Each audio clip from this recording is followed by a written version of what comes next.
À la une de cette édition de l'actualité, la clôture de la 4e session du cadre de concertation État-Organisation de la société civile sur la cohésion sociale, les recommandations de la rencontre dès le début de ce journal. Également dans ce journal, l'appel de Ouagadougou des femmes leaders du G5 Sahel sur la lutte contre le terrorisme.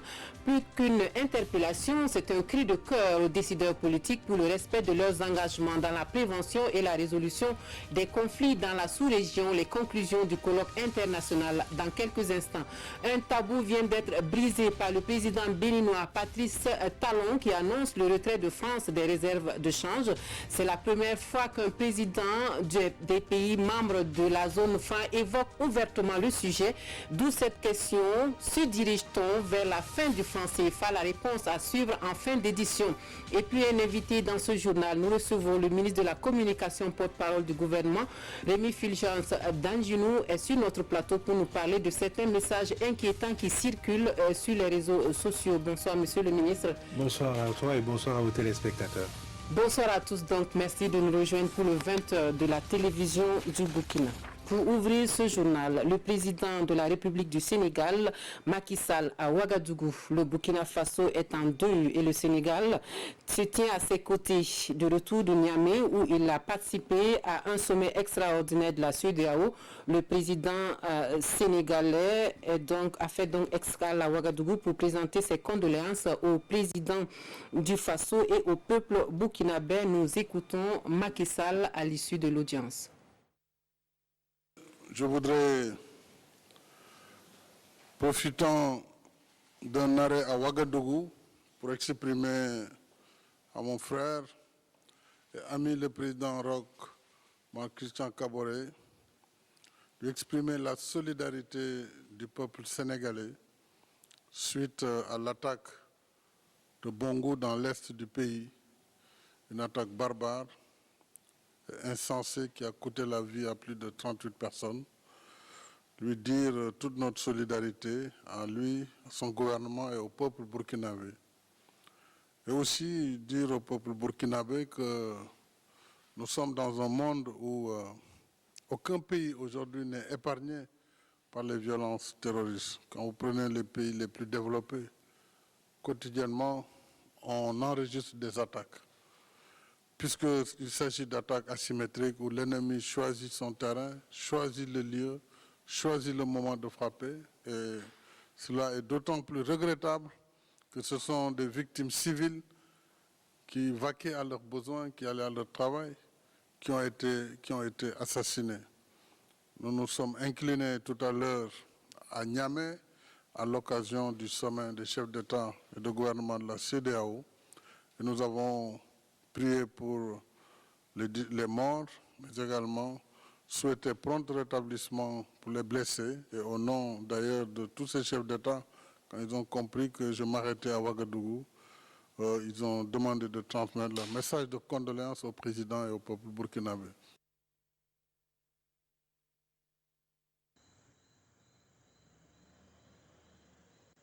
Voilà, propos recueillis par Oscar Soulama et Zoubaviel David Dabiré et au sujet de l'attaque de Bongo, ce communiqué du procureur du Faso près le tribunal de grande instance de Ouagadougou. Suite à l'attaque du convoi de la mine d'or de la société Semafos SA le 6 novembre 2019 sur l'axe Ouagadougou-Bongo dans la région de l'Est, province du Gourma, la brigade spéciale des investigations antiterroristes et de lutte contre la criminalité organisée a été instruite d'ouvrir une enquête de flagrance. Dans le cadre de cette enquête, 38 corps ont été déposés à la morgue de l'hôpital du district de Bogodougou. Nous informons les populations et les familles des victimes que les actes médico-légaux, notamment des examens de corps, doivent être accomplis sur les dépouilles mortelles pour les besoins de l'enquête judiciaire et pour permettre la délivrance de certificats de décès par le médecin légiste. Par conséquent, nous prions les parents des victimes de bien vouloir attendre qu'un communiqué ultérieur les invite à procéder à l'identification et à l'enlèvement décor. Nous présentons nos condoléances les plus attristées aux familles des victimes décédées et souhaitons prompt rétablissement aux blessés.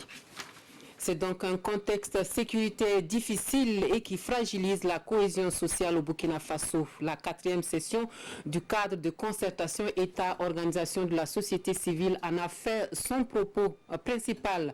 Les recommandations de la rencontre mettent le doigt sur l'organisation du système de défense nationale, le fonctionnement du secteur minier et les prochaines élections. Les conclusions de la session qui referme ses portes ce jour avec Césaire Carrefour et Pascal Canet.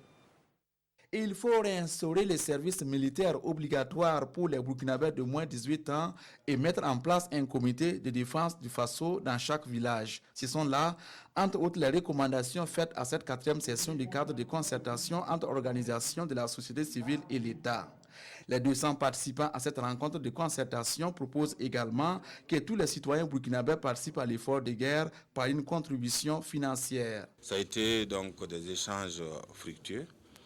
Parfois contradictoires, mais toujours en conclusion assez importante pour le Burkina Faso. L'ensemble de ces recommandations ont été, en tout cas, des recommandations pertinentes et nous allons les transmettre donc aux plus hautes autorités de l'État. Les OSC prennent désormais la résolution d'accompagner le gouvernement dans le combat contre l'insécurité. Cela passe par la collaboration avec les FDS, mais aussi la promotion de vivre ensemble et de la cohésion sociale.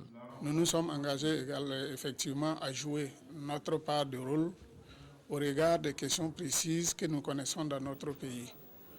Et aussi du côté de l'État, il s'agit de donner des grandes orientations permettant aux organisations de la société civile de s'insérer dans une synergie globale, en tenant compte du fait que depuis le village jusqu'au niveau national, il y a des mesures efficaces qui puissent être convenues, sur lesquelles les organisations de la société civile pourraient contribuer à leur efficacité. La lutte contre le terrorisme n'étant pas seulement militaire, les participants recommandent aussi une meilleure gestion des ressources minières, notamment par la mise en œuvre effective du code minier. Les OSC s'engagent également à travailler de façon à ce que les élections se tiennent à bonne date. Nous recevons à présent le ministre de la Communication, porte-parole du gouvernement, sur ces messages inquiétants qui circulent sur les réseaux sociaux. Monsieur le ministre, depuis quelques jours, de nombreux messages inquiétants circulent donc sur les réseaux sociaux et qui laissent penser que la menace terroriste serait accentuée dans les grands centres urbains. Qu'en est-il exactement? Merci à vous et merci à vos téléspectateurs. Je voudrais rappeler que nous sommes dans une guerre qui nous est imposée et que cette guerre-là, elle est bien sûr dans un affrontement entre nos FDS et les groupes armés terroristes, avec ce qu'on a connu avec l'attaque de Bongo, mais elle est également dans la communication. Depuis quelques jours, effectivement, on annonce des événements de plus en plus graves sur Ouagadougou, et nous-mêmes, en tant que Burkinabés, nous devenons le relais de cette communication au service donc, de ceux qui nous imposent cette guerre-là. Donc il est important de rappeler que nous sommes effectivement en période de guerre.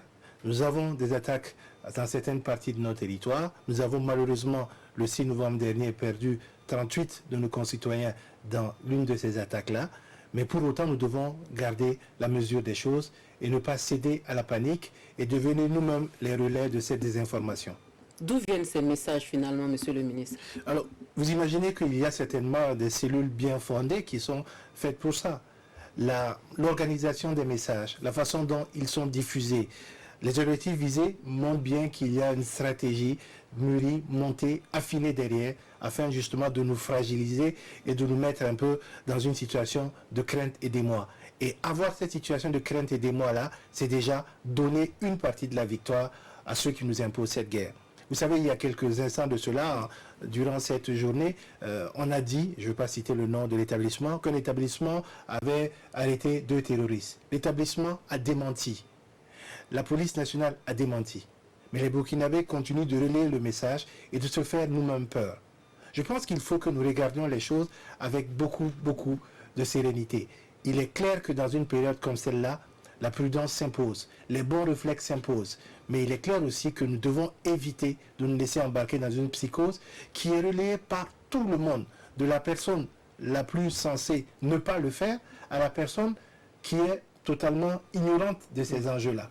Vous avez autant des cadres supérieurs que des petits gens qui sont dans le relais de cette information-là. Et nous participons donc à alimenter cette psychose, à nous faire peur nous-mêmes, alors que nous sommes déjà dans un conflit qui mérite que nous gardions la tête froide et que nous regardions comment justement nous pouvons participer à cette lutte-là.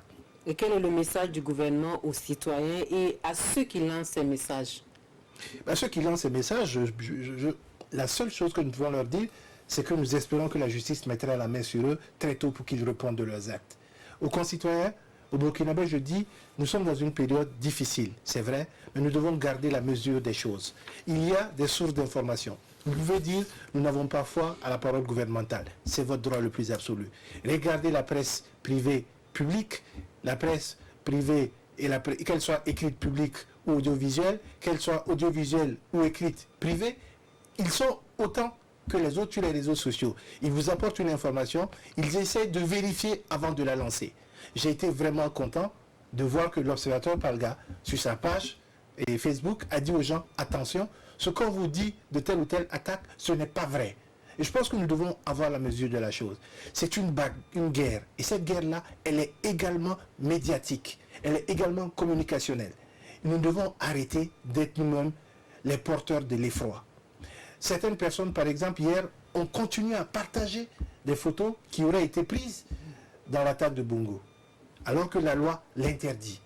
Je pense qu'il nous faut quand même avoir ce recul-là et nous dire, aujourd'hui, ce n'est pas le régime du président Kaboré qui est en jeu. Ce n'est pas la place du ministre de la Communication qui est en jeu. C'est la survie de notre pays, c'est l'intégrité de notre pays, c'est le devoir que nous avons de transmettre à nos générations futures un pays intact, en havre de paix et en possibilité de développement. Et nous ne devons pas être les relais de cet effroi qui nous affaiblit face à l'adversaire. Et le rôle du journaliste professionnel est également attendu. Je pense que le professeur Serge Topil Baliman, toute la presse reconnaît que c'est une référence. Il a fait un travail pour le compte du centre de presse Robert Zongo et il a dit aux journalistes, en cette période de guerre-là, même votre pratique doit changer. Je prends un exemple qui est un exemple d'une banalité extraordinaire. Vous allez dans un village, vous dites, il y a telle personne qui a remis un véhicule de santé. C'est tout à fait normal, c'est notre travail de journaliste. Mais quand vous dites, il y a telle personne qui a permis de démanteler tel groupe terroriste, vous mettez cette personne-là en danger. Donc même nos réflexes de journalistes doivent s'adapter à la réalité. Et c'est vrai que tout le monde découvre une situation de guerre. Et c'est pour ça que je dis, la guerre, elle est bien sûr entre les FDS, les populations qui se battent au quotidien et les groupes armés terroristes, mais elle est également dans le domaine de la communication. La justice fera son travail, nous l'espérons le plus rapidement possible, pour que ceux qui ont commis ces actes-là répondent, mais aux citoyens et citoyennes de savoir que nous ne devons pas être les canons qui entraînent la diffusion de ces messages-là. Okay. Merci, Monsieur le ministre, d'être venu sur notre plateau pour rassurer les populations sur ces messages inquiétants qui circulent sur les réseaux sociaux. Restez avec nous pour la suite de notre journal. Merci. Les femmes leaders du G5 Sahel ne veulent pas rester en marge de cette lutte contre le terrorisme. L'appel qu'elles lancent à Ouagadougou à l'issue de leur colloque international sonne comme un cri de cœur aux décideurs politiques et aux institutions internationales pour qu'ils s'assument et respectent leur engagement dans la prévention et la résolution des conflits. Il est question du devenir des populations africaines. Le point des principales conclusions de la rencontre présidée par l'épouse du chef de l'État burkinabé avec Gérard Somé et Aimé Solange Digma. Une minute de silence observée à la mémoire des victimes de l'attaque terroriste perpétrée dans la région de l'Est à l'entame de cette cérémonie de clôture du colloque international. Au regard de la recrudescence du terrorisme et des crises communautaires au Sahel et au Burkina, les femmes leaders lancent l'appel de Ouagadougou aux décideurs politiques et aux institutions internationales à l'issue des 3 jours d'échange. Pour le respect de leurs engagements internationaux et nationaux relatifs à l'implication effective des femmes dans les processus de prise de décision et de gestion de conflits en appliquant efficacement les résolutions pertinentes, la 1325, la 1820, la 2085, la 2106, la 2122, la 2242, etc. C'est aussi un appel pour des projets de société qui prennent en compte les valeurs africaines permettant de vivre dignement et dans la paix. Il interpelle également les femmes leaders. Pour assumer leurs responsabilités en jouant pleinement leur rôle dans la prévention et la résolution des conflits, pour prendre le relais de cet appel et agir à tous les niveaux, dans tous les espaces possibles.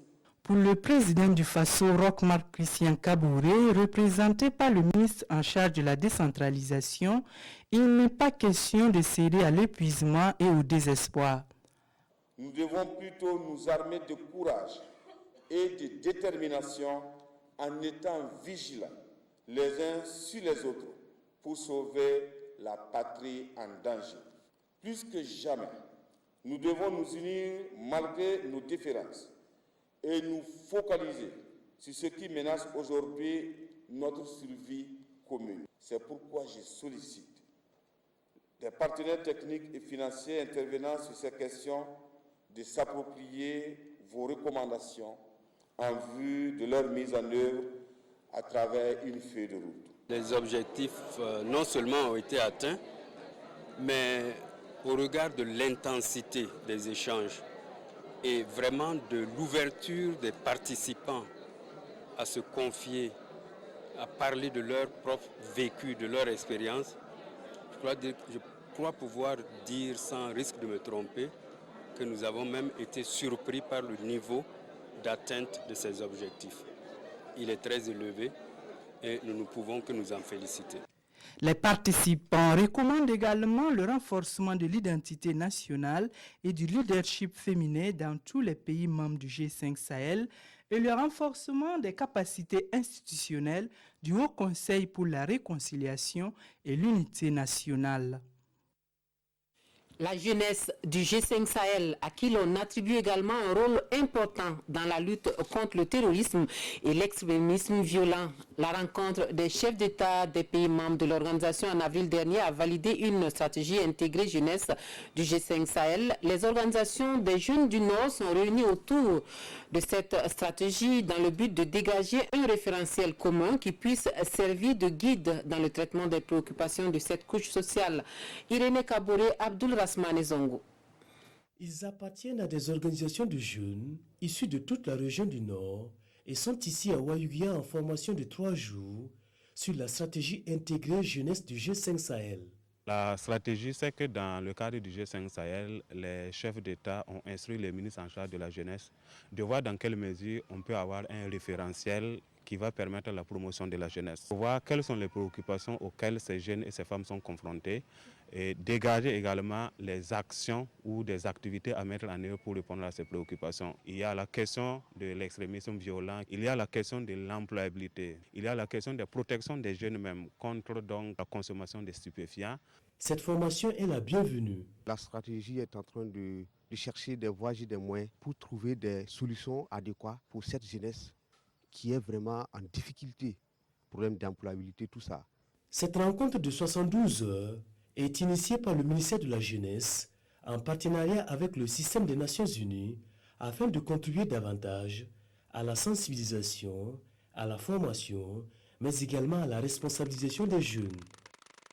Cette information pour poursuivre, le syndicat national des travailleurs de la santé humaine et animale, SINCHA, suspend son mot d'ordre de grève à partir d'aujourd'hui, 8 novembre. Toutes les actions de lutte sont suspendues suite à l'intervention d'un groupe de médiatrices et à l'engagement du gouvernement à mettre en œuvre les engagements pris. En rappel, le secteur de la santé est paralysé depuis près de 6 mois par des mouvements sociaux lancés par le syndicat pour exiger la mise en œuvre du protocole d'accord signé en 2017. La Caisse nationale de sécurité sociale qui manifeste sa solidarité envers les orphelins et les enfants vulnérables des assurés sociaux, la CNSS, remet ce matin à Ouagadougou, en présence de l'épouse du chef de l'État Sika Kaboré, des kits scolaires et des vivres pour accompagner l'année scolaire des bénéficiaires. Reportage Roger Kam, Peggy Ouedraougou. Nous sommes 150 orphelins. À cette tribune, Clivia parle au nom des 149 autres enfants bénéficiaires. Nous sommes à la cérémonie de remise de bourses et de kits scolaires initiée par la CNSS au profit des enfants vulnérables. À ces 150 cibles s'ajoute une centaine de veuves d'assurés sociaux de la Caisse qui se dit fidèle à son slogan.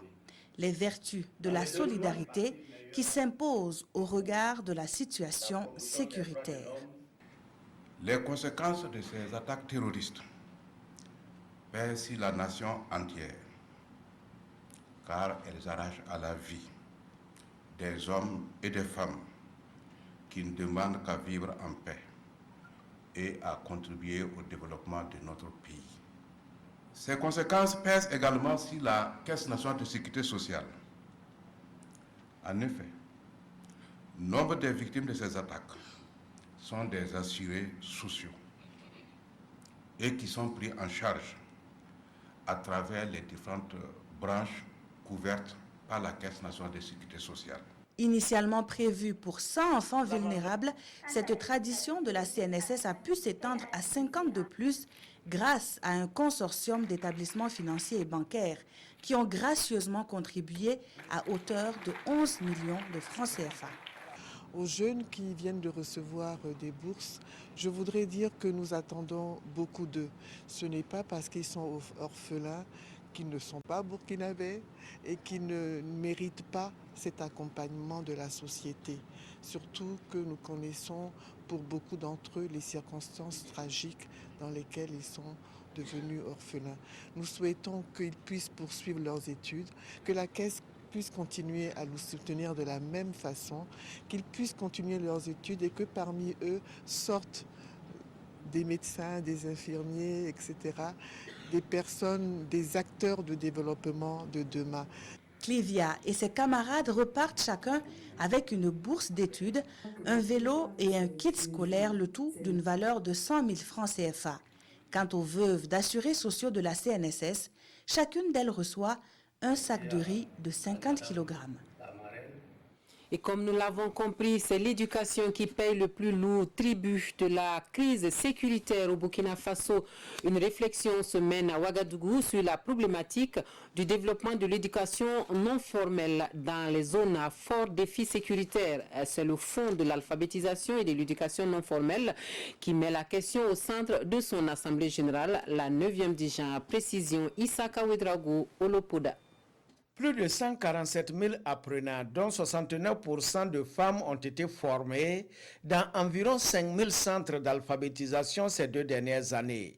C'est le bilan fait par le Fonds pour l'alphabétisation et l'éducation non formelle à l'occasion de sa 9e Assemblée générale. À travers cette Assemblée générale, nous avons examiné un certain nombre de documents. Nous attendons des conclusions de cette Assemblée générale, des pistes de réflexion, mais en lien aussi avec donc, la stratégie de développement de l'éducation dans les zones à défi sécuritaire. Des résultats certes satisfaisants, mais les défis sont encore énormes dans un contexte sécuritaire difficile. C'est pourquoi les différents acteurs à cette Assemblée générale vont mener la réflexion autour du thème « L'éducation non formelle dans un contexte d'insécurité ». Quelle stratégie opérationnelle pour renforcer la résilience dans les zones à fort défi sécuritaire? Les difficultés que nous avons, c'est les difficultés de financement. Comme on l'a indiqué, nous avons assisté depuis 2011 à une baisse tendancielle de financement de nos ressources pour pouvoir financer les centres de formation. Vous savez très bien que le financement provient de l'État qui fait de gros efforts, il faut le dire, mais également de nos partenaires techniques et financiers, dont certains ne financent plus l'éducation non formelle, malheureusement, mais également du secteur privé et d'autres partenaires. Ces acteurs ont la charge de trouver des voies et moyens pour renforcer la résilience des populations.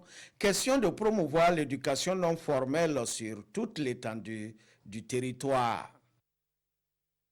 Autre actualité, journée de l'entrepreneuriat burkinabé, l'attention se focalise cette année sur l'entrepreneuriat agricole, le secteur qui s'affiche comme étant l'un des importants pourvoyeurs d'emplois et de richesses au Burkina Faso. La 14e édition de ces journées ambitionne mettre en exergue les opportunités pour les jeunes et les femmes dans le domaine de l'entrepreneuriat agricole. Les organisateurs déclinent à la presse le programme de ce rendez-vous qui se tiendra les 13 et 14 novembre prochains. Reportage Maxime Zongo. Créée pour appuyer le développement du secteur privé, la Maison de l'entreprise par le canal des journées de l'entrepreneuriat permet aux acteurs économiques de nouer des relations d'affaires. L'événement qui marque cette année sa 14e édition aura pour thème central de réflexion l'entrepreneuriat agricole, quelle opportunité pour les jeunes et les femmes. Le développement économique du Burkina Faso aujourd'hui, le secteur d'activité qui a le plus de potentialité, c'est bel et bien l'agriculture. Le gouvernement l'a comme priorité, le secteur privé l'a comme priorité. Il s'agira pour nous donc au cours des journées de l'entrepreneuriat burkinabé pour la 14e édition de réfléchir profondément sur cette thématique afin de permettre aux gens, aux uns et aux autres de savoir que dans l'agriculture, il y a encore de la matière. Les journées de l'entrepreneuriat destinées à mettre en relief l'importance du secteur privé dans la création des richesses et de l'emploi va cette année encore se décliner en plusieurs activités. Des séances de réflexion, mais aussi des récompenses aux acteurs les plus méritants. Nous aurons d'abord des échanges sur des thématiques précises et qui sont en rapport avec le grand thème, notamment l'entrepreneuriat agricole. Nous aurons des sessions de B2B à travers un salon que nous allons organiser. Nous avons également comme troisième activité phare la nuit du mérite. Les journées de l'entrepreneuriat burkinabé, régulièrement organisées depuis 2006, auront, selon le directeur général de la Maison de l'entreprise, permis de nouer plus de 5000 contacts entre porteurs de projets et partenaires financiers. 270 projets primés. L'édition de cette année, la 14e du genre donc, aura lieu du 13 au 14 novembre prochain au Siao, ici à Ouagadougou. Une unité économique de transformation des produits laitiers pour l'association Songtaba des femmes du Burkina Faso et les bénéficiaires ne cachent pas leur joie. C'est une nouvelle expérience en matière de production de lait et de ses dérivés qui s'offrent à elles et avec cela des perspectives de meilleurs revenus. Nous suivons l'inauguration de l'infrastructure à Kombisiri avec Siedi Larehien et Estelle Judith Asogba. La transformation des produits laitiers fera désormais partie des activités que mènent déjà les femmes de l'association Songtaba de Kombisiri. Elles sont bénéficiaires d'une unité économique de production de produits laitiers. Une unité qui leur permettra de procéder au traitement et à la transformation d'une grande quantité de lait produit à Kombisiri et dans ses environs. Tout le monde ne peut pas bénéficier du soutien pour dire que nous allons être à la fonction publique. Donc vraiment, cette unité va nous permettre quand même de recruter des gens qui vont avoir d'emploi et vraiment, ça va nous faire beaucoup d'apport. Je pense que ce jeu va permettre en tout cas de booster le développement économique, surtout l'autonomisation des femmes. Parce qu'aujourd'hui, vous savez que l'État ne peut pas recruter tout le monde. Et tant qu'il y a une activité qui puisse permettre en tout cas aux jeunes, aux femmes, de s'auto-employer, c'est toujours dans tout cas de bonnes initiatives qu'il faut encourager. Cette dotation en unité économique s'inscrit dans le cadre de la mise en œuvre du programme spécial de création d'emplois pour les jeunes et les femmes. Cela s'est fait sur la base d'un appel à projet et sur les activités que l'association a pu mener sur le terrain, les résultats atteints et que à travers nos renseignements également, nous avons pu vraiment identifier cette structure-là. L'infrastructure qui ouvre ses portes est composée d'une salle de conditionnement, de pasteurisation, de produits finis, de stockage, de filtration et de fermentation avec des équipements complets de production. Elle a coûté près de 15 millions de francs CFA et la première production en lait est attendue le 1er décembre prochain. Permettez-moi de remercier. En santé, l'on ne devrait plus entendre parler du VIH-Sida d'ici à l'horizon 2030. En tout cas, c'est l'objectif que s'est fixé la communauté internationale. Et au Burkina Faso, le Conseil national de lutte contre le sida et les IST est à la tâche pour l'atteinte de cet objectif. Dans les cascades, les forces vives de la région sont mises à contribution pour la prise en compte de la lutte dans les différents plans de développement. Le compte-rendu de la rencontre d'échange avec Mané Kahien, Siriki Milogo et Ali Traori. Image à l'appui, le chef d'antenne du secrétariat permanent du Conseil national de lutte contre le sida et les IST des Cascades donne la situation épidémiologique dans cette partie du Burkina. De cette communication, il ressort que la région des Cascades enregistre un taux de prévalence de 1,5% contre 0,7% sur le plan national. Une situation préoccupante qui s'explique par plusieurs raisons. Il s'agit essentiellement de la prolifération des sites aurifères. Nous avons aussi beaucoup de sites touristiques qui drainent du monde, tant des nationaux que des expatriés. Au-delà de tout ça, il y a que nous constituons une zone frontalière, une zone carrefour, et nous faisons frontière avec 2 pays. Pour inverser cette tendance, face à la raréfaction des ressources de financement extérieur, le SPCNLS-IST plaide pour une prise en compte du volet lutte contre le VIH-Sida dans les différents plans de développement. Nous avons, à l'issue de la rencontre de plaidoyer que nous avons eue ce matin, remarqué donc, des acteurs motivés et des acteurs qui ont eu une information. Certains ne l'avaient pas.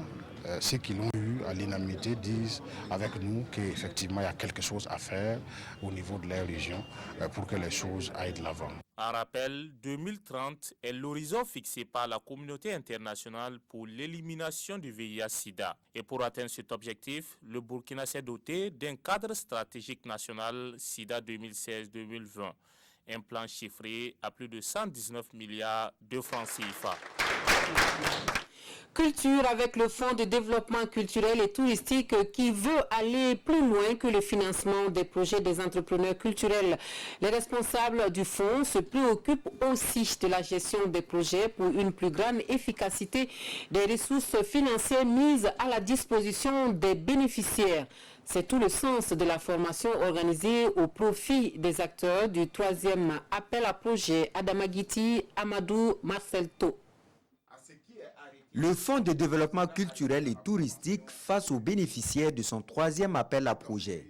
Objectif, échanger avec ses porteurs de projets sur les conditions et les modalités afin de garantir une mise en œuvre efficace et réussie de leurs projets. C'est d'outiller donc ces promoteurs-là pour qu'ils aient les capacités nécessaires pour une gestion efficiente des projets qu'eux-mêmes ils ont conçus, déposés. 2 jours durant, ces acteurs du monde culturel seront outillés à travers un programme d'enseignement varié. Le premier module, c'est la gestion du projet. Il y a le contrat sur lequel les gens seront formés, le contenu donc de la convention entre le promoteur et le fonds.